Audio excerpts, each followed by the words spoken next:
Welcome. I'm your host, Malcolm Gallagher, from our BizVision studios in the UK.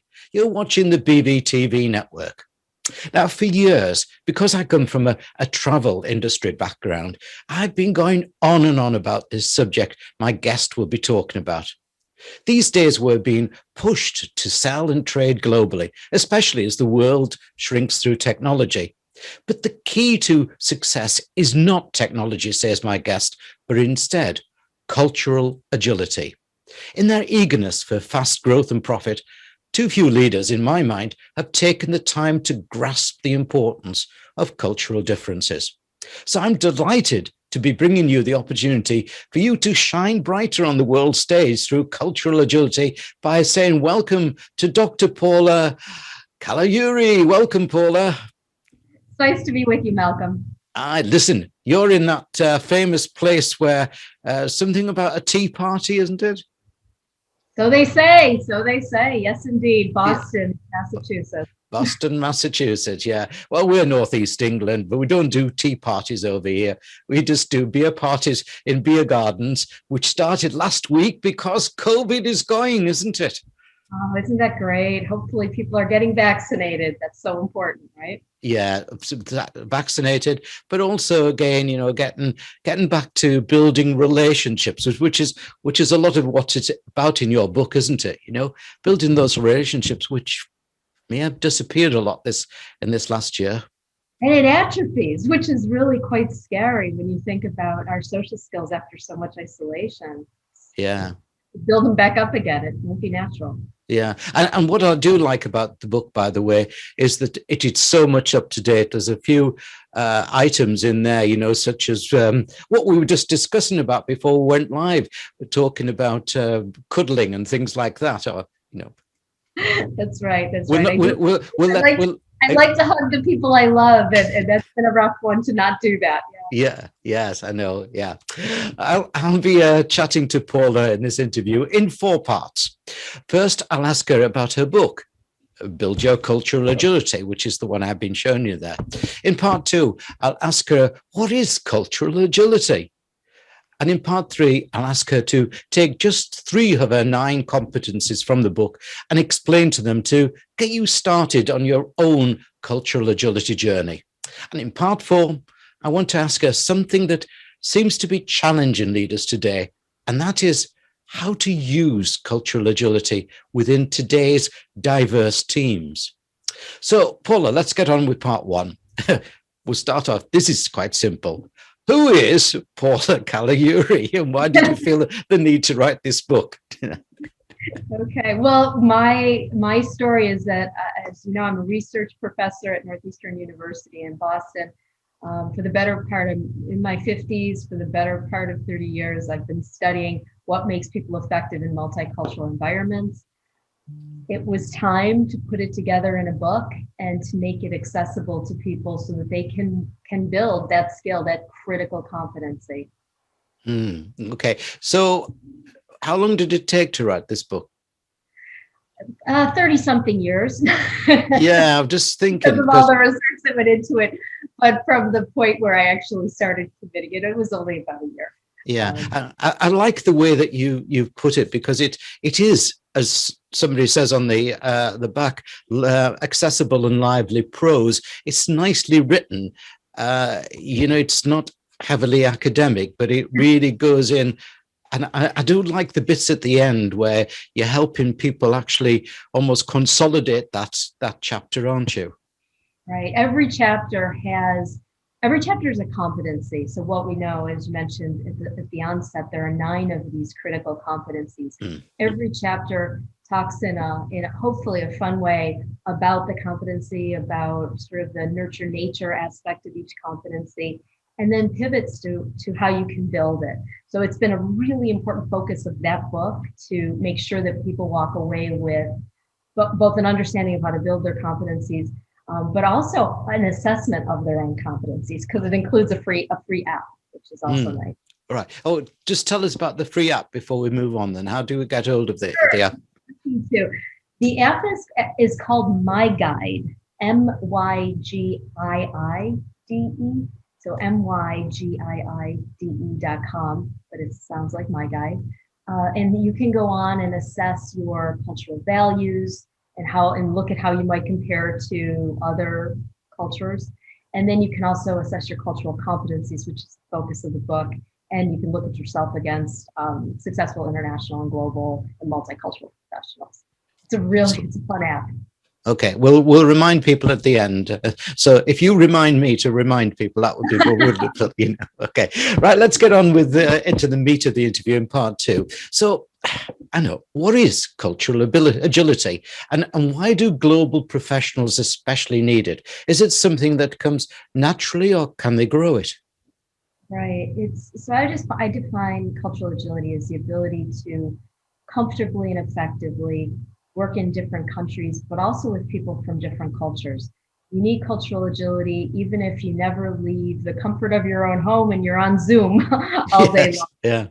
Cultural agility if you're, managing associates, a team, if you have clients who are from a different cultural lens. It's basically any of those situations where you're in a multicultural situation.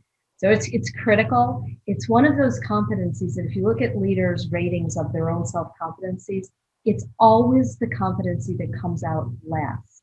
It's pervasive. It's true among students, it's true among professionals, it's true among more senior professionals.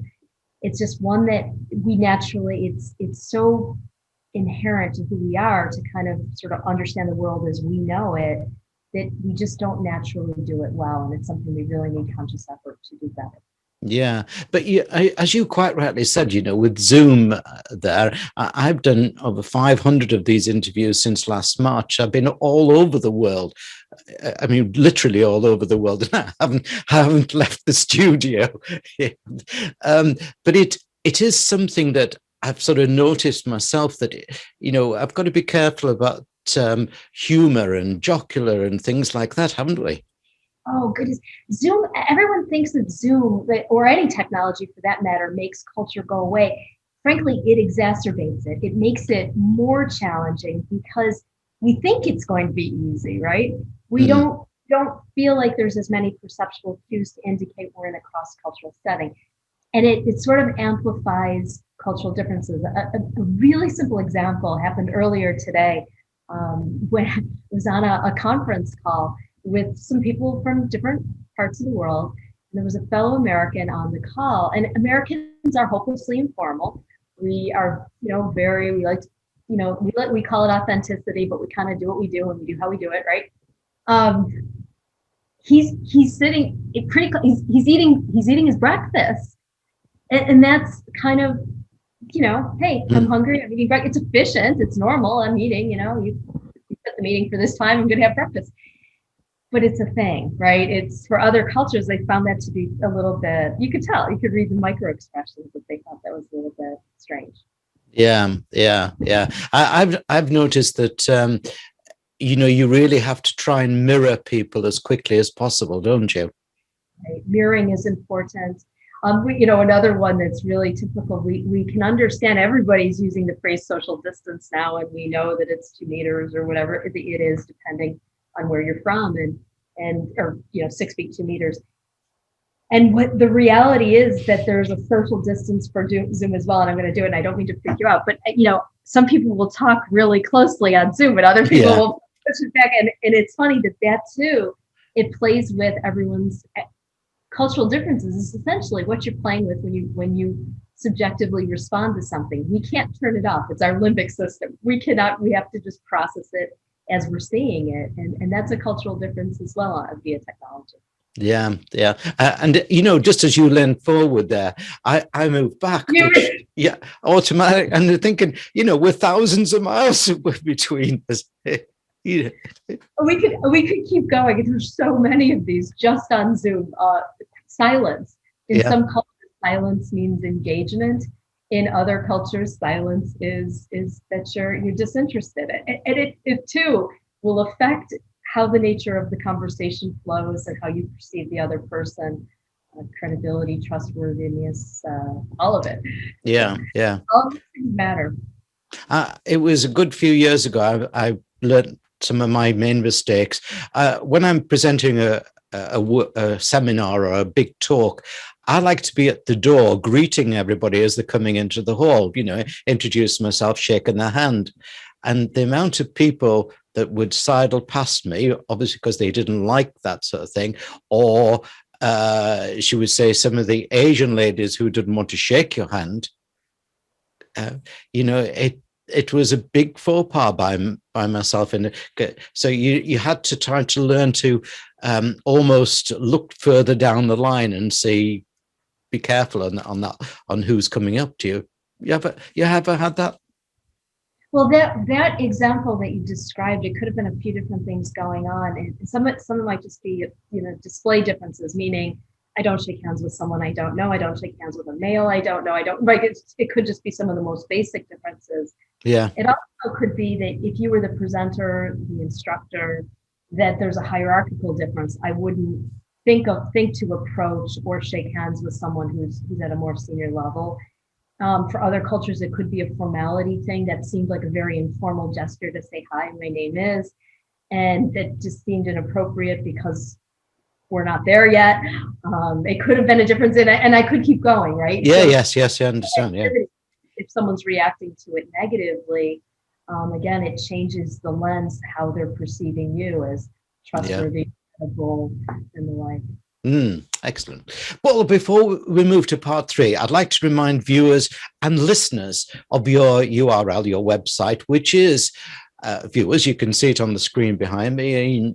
We've taken it down, but for listeners, let me spell it out to you. It's Tasker. So a capital T, a capital A, a capital S, and a capital C, and a capital A. TaskerGlobal.com.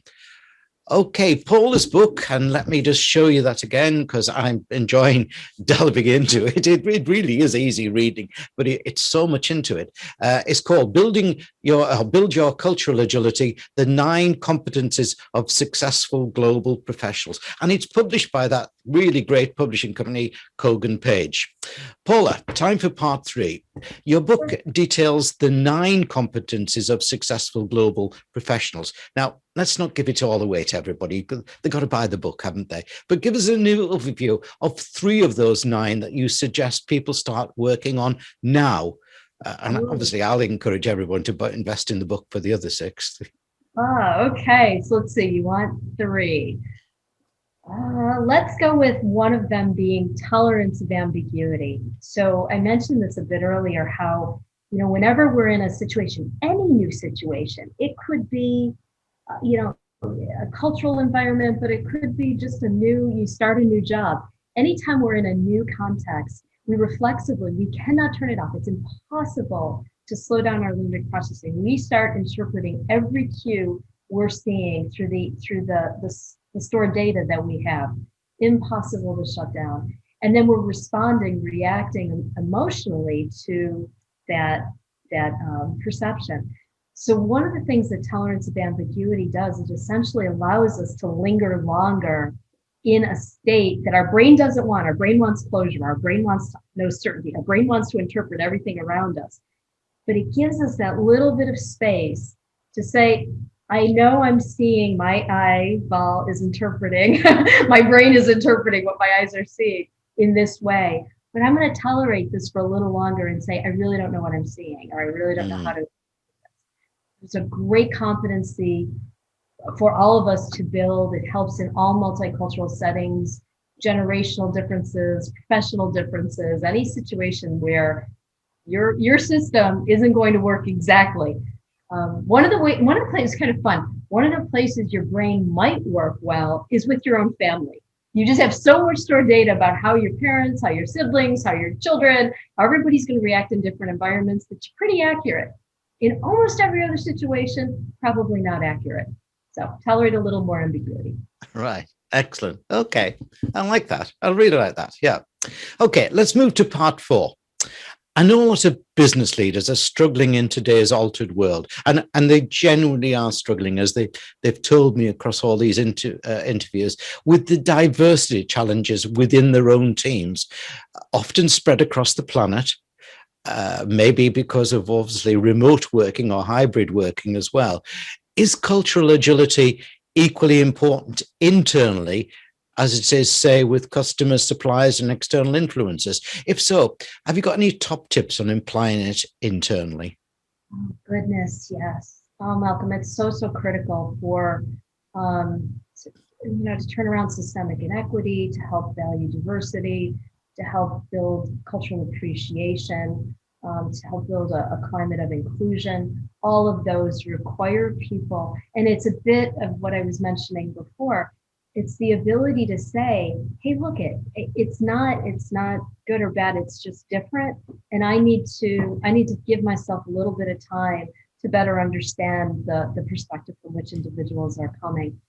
There's a really important thing that I hope everybody, your listeners and your viewers can understand. And that is oftentimes when something's new, like you go into a new meeting or you're meeting colleagues for the first time, or you meet a new client, whatever the situation is, if it's new, anything that triggers in your brain novelty, that's going to heighten a little bit of a stress response. Whenever we heighten a stress response, we cling to familiar. So what ends up happening, if you look at the, students during, first year orientation at college, or if you look at the cafeteria at work, when we convene, we tend to cling to familiar. Meaning, if you look at individuals, they tend to be demographically similar. And it's actually for most people, and I, kind of hang with me for a second, it's for most people, it's not racism, it's not xenophobia, it's not ageism, it's just true comfort. Your brain gets to a place of comfort. But what we're finding, and that's what we talk about in the book, is that if you can help employees pretty quickly get to similarity, the differences, those demographic differences go away. So as soon as you can find something on which we're similar, now all of a sudden they become the place of comfort. And it can be really minor at first. It could just be two people who both have elderly parents, or two people who have teenagers, or two people who went to the same school, came from the same town, played the same sport, whatever. Yeah. But faster we can go there. And so a skill, I know so many firms, and I'll stop after this last point, just you got me on a roll. There you go. Oh, roll, girl, roll. So many firms are pushing unconscious bias training, and I really wish they wouldn't. Unconscious bias training essentially introduces us to our limbic system, when the more important skill is how to find similarity. We can do that. I think we'll move our diversity and inclusion initiatives forward. Yeah, I can't emphasize as much, Paula, how important that is. What you've just said there, in this today's altered world, because today's leaders have got to change, haven't they? Yeah, we just have to, I think, stop seeing similarity as good. I mean, think about all the companies that they get so excited that they hired someone from their alma mater, they brought someone in from their same fraternity or same, whatever. And it needs to stop being rewarded, right? It's not a good thing that the top leaders are coming from a small number of universities. It's not a good thing. They shouldn't be rewarded for selecting people from, the same community from which they came. We need to start appreciating and sort of rewarding and really cherishing diversity. And I think we'll get there. We just have to kind of slow it down and stop feeling as though similarity is comforting, so similarity is good, similarity is predictable, and kind of move to finding similarity where we might not see it, and then finding that comfort in people who are demographically different. Well, if we are going to get there, this book's going to help them just get there faster. I've loved reading through Paula's book, because it takes a very important and often sensitive subject and delivers not just questions but answers for you in what I think is an easy to grasp structure. So, Dr. Paula Caligiuri, many thanks for a great interview. Oh, my pleasure, Malcolm. It was great to be with you.